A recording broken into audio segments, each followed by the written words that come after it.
Бид нар ингээ бурхан дотор байхдаа ийм байх хэвээр, бурханд итгэж хүн ийм байх хэвээр, одоо ийм хийх хэвээр, ингэдэг байх хэвээр гэсэн зөндөө юм дотроо ингээд тэднэрийгээ ингээд нийтэд нь хараалайвал бид нар ямар олон зүйл рүү фокуслаад ямар их цаг хугацааг зүгээр л амьдралаа үрж өнгөрөөх юм бэ гэдгийг ойлгосон.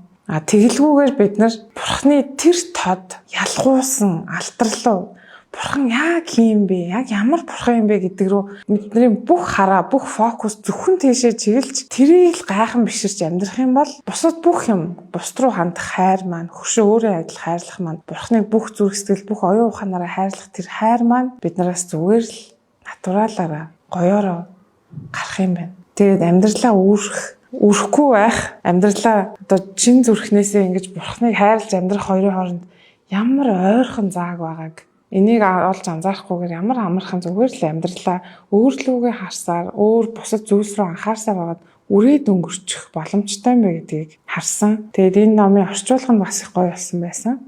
Тэгээд орчуулсан гэрэл тайпынхандаа маш их баярлалаа. Тэг хүн болгоныг уншаасаа гэж уриалж байна.